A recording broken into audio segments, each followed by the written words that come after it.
Hello and welcome to the show today.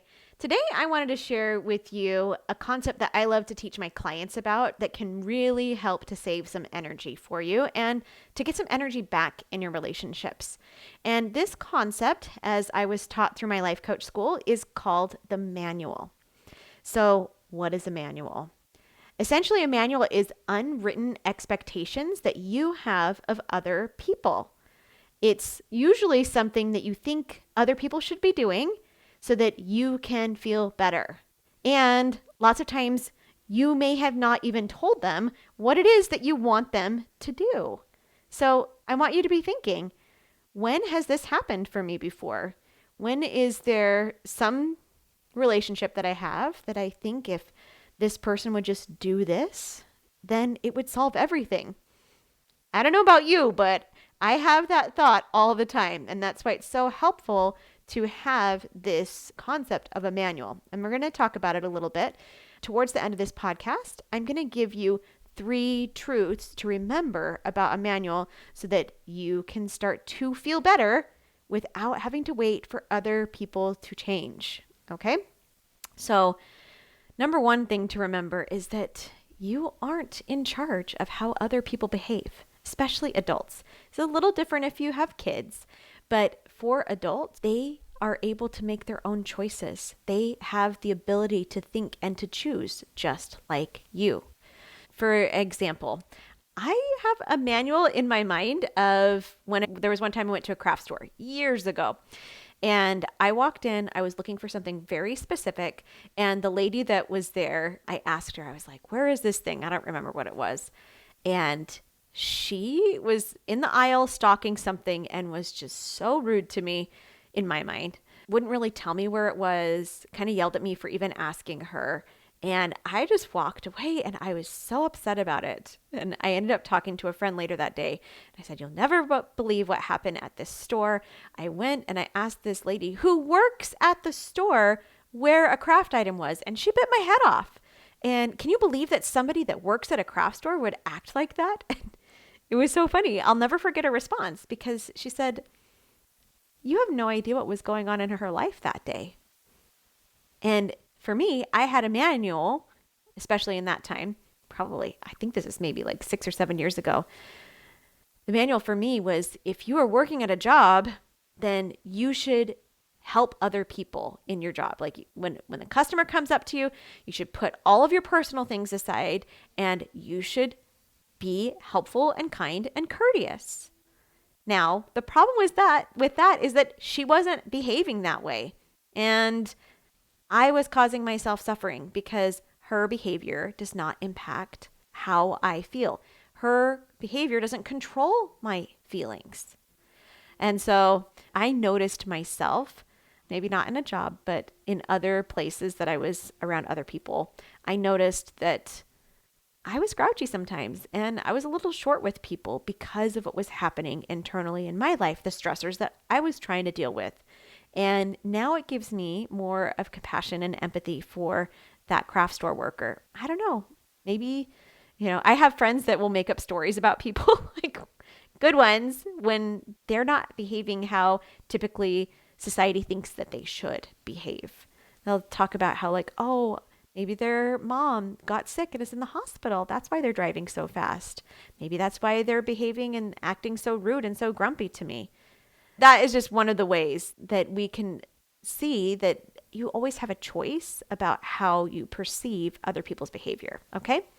So again, along with us thinking that we know how other people should behave, a lot of the times you will have these manuals and you won't tell the people the manual. You'll feel like they should just know. Like it's Thursday night. Everybody should just know that the trash goes out on Friday morning. So they should be the ones to help put the trash away in my house. My kids should help take out the trash. My husband should help take out the trash. And maybe I have told them, but maybe I haven't either. And I might even have a manual that says, if I've told my family this, then they should do this. If I've told my family the trash needs to be taken out, then they should do it. The problem is that a lot of times they still don't. And I'm the one that's left feeling frustrated. They're probably not even thinking about the trash, which is why they're not doing it. Okay. So, what are you doing when you have a manual for somebody? Essentially, what you're doing is you're tying your emotional happiness to somebody else's behavior. You are giving away your agency.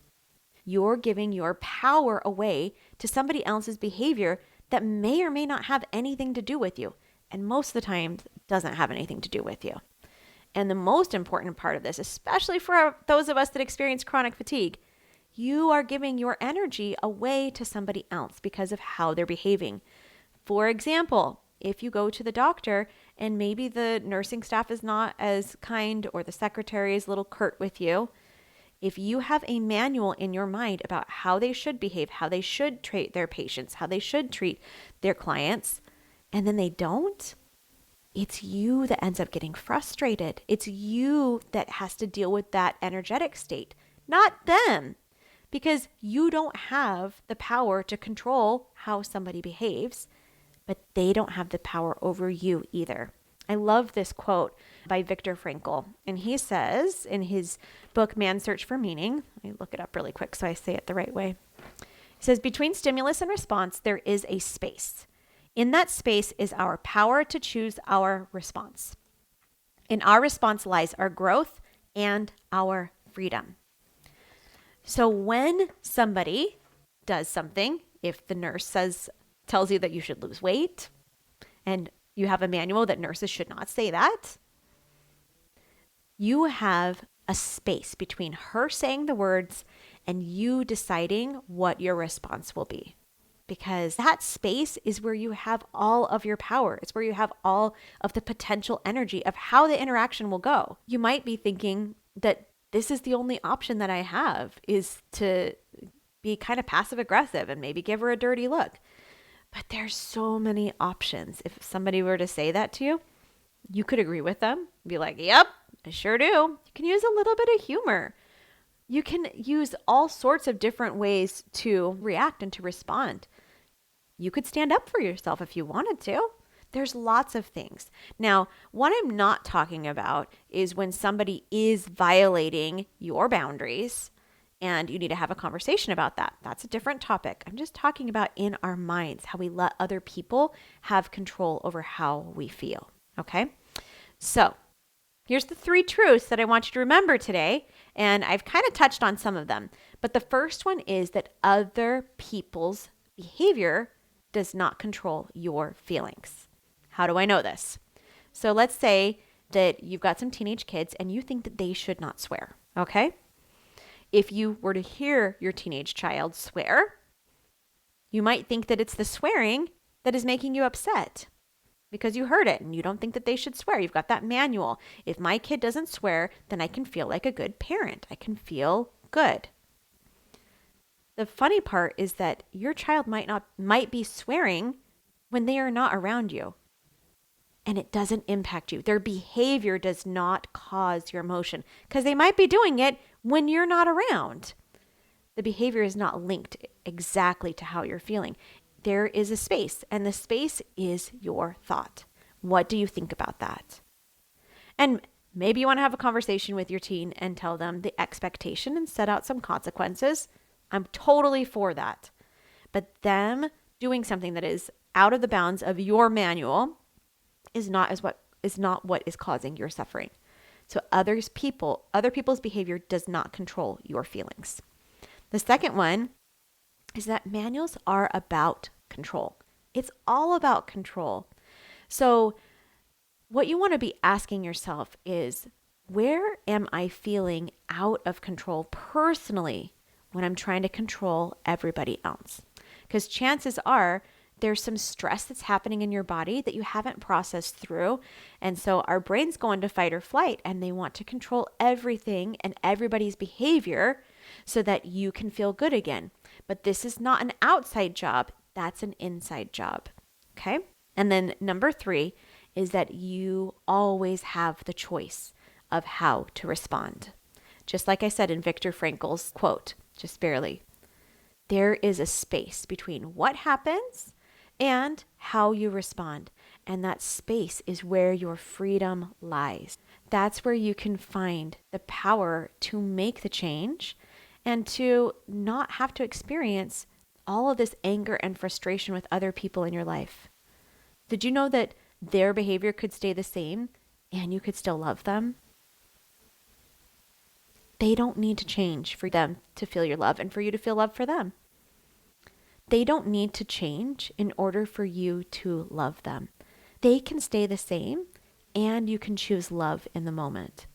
And love doesn't always look like saying yes to everything, but it always looks like making sure that you are in alignment with your values. So if they are doing something that's outside of your values, you can tell them, but don't expect them to change just because you are trying to control the situation. Let them off the hook, and chances are that the strains and the stresses in the relationship will start to subside once you start to let go of the control. And the cool part is when you stop trying to control everybody else and expending all of that energy trying to make them differently, you get all that energy back that you can use for what you really want to create in your life. All right. Have a great week, and I hope you enjoyed today's episode. Bye-bye.